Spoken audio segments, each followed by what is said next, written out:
নমস্কার দাদা, আপনার দিন শুভ হোক। আশা করি আপনার স্বপ্ন পূর্ণ হবে।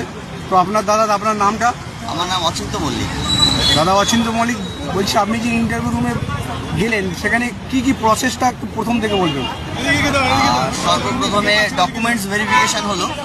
ডকুমেন্টস ভেরিফিকেশনের পর আমাদেরকে ইন্টারভিউ রুমের বাইরে ওয়েট করতে বলা হলো। আমরা ওয়েট করলাম। ভেতরে কিন্তু শুধুমাত্র ইন্টারভিউ স্লিপটাই নিয়ে যেতে দেবে, আর কিছু নয়। আমি একটা টিএলএমও বানিয়ে নিয়েছিলাম, কিন্তু কোনো টিএলএম অ্যাকসেপ্টেবল না। দেখুন, এই আমার টিএলএম কিন্তু আমার ফাইলে রাখতে হয়েছে। তো কোনো টিএলএম কিছু থাকবে না, শুধুমাত্র ইন্টারভিউ স্লিপটা নিয়ে যেতে হচ্ছে।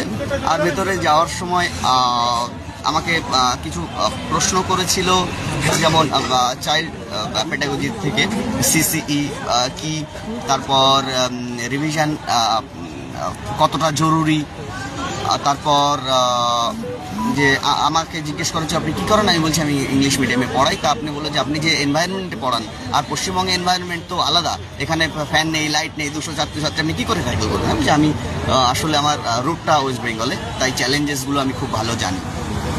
তো তারপর যখন ডেমোর ব্যাপারটা এলো তখন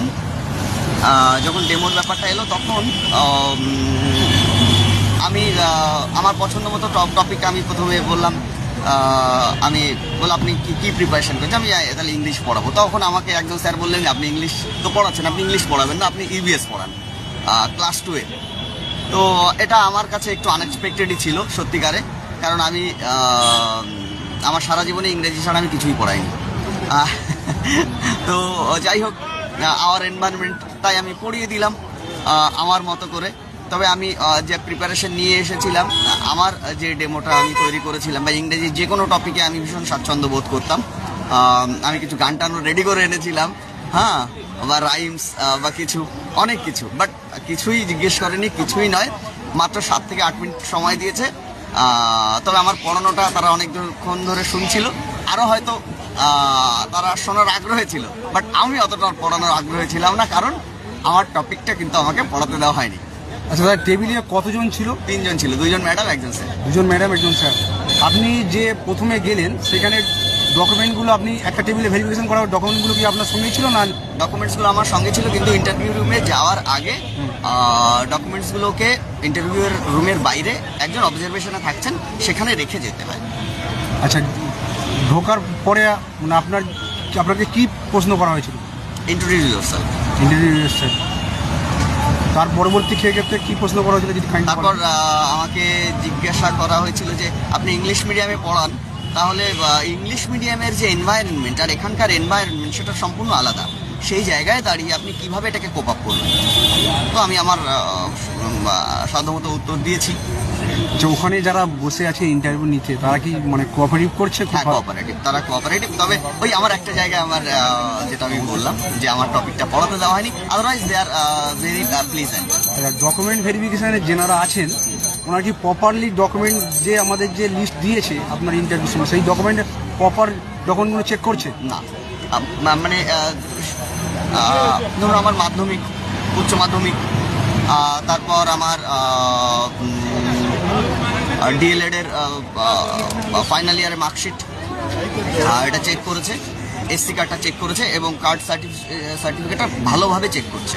হ্যাঁ, ওবিসি হলে যদি আপডেট না থাকে তাহলে আপডেট করানোর জন্য বলছে।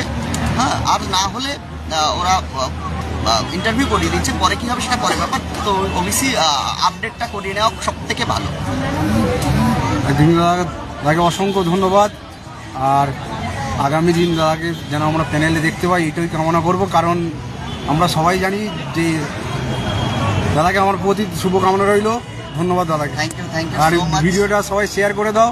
হ্যাঁ দাদা, পুরো প্রক্রিয়াটা কি ভিডিওগ্রাফি হচ্ছে? হ্যাঁ, পুরো প্রক্রিয়া ভিডিওগ্রাফি হচ্ছে, কিন্তু ইন্টারভিউ রুমটা কিন্তু খুব ছোট, খুবই ছোট।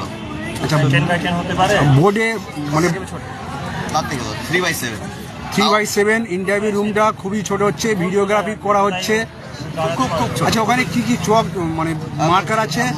হোয়াইট বোর্ড আছে, আর একটা ডাস্টার আছে, ইরেজার আছে।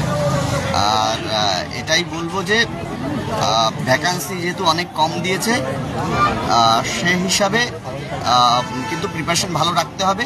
আর একটা কথা সবাইকে বলবো, সেটা হচ্ছে ইন সার্ভিস কিন্তু কিছু এসেছিল, হ্যাঁ ইন সার্ভিসটা ওটা পরে দেখো, বলছি দাদা, যারা 22-এ টেট উত্তীর্ণ, যারা আগামী দিনে বাংলা মিডিয়ামে মানে ইন্টারভিউ দেবে, তাদের উদ্দেশ্যে আপনি কি বলবেন? তাদের উদ্দেশ্যে বলবো, তারা আমার এতদিনের সংগ্রামী ভাই, বন্ধু, সাথী।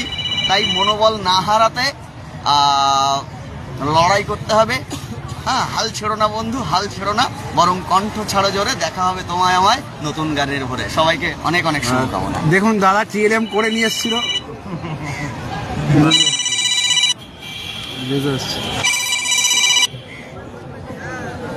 দাদা TLM করে নিয়ে এসেছিল, অনেক কিছুই করে নিয়ে এসেছিল, কিন্তু মাস্ক লিখতে হচ্ছে না। ধন্যবাদ দাদাকে, অসংখ্য ধন্যবাদ।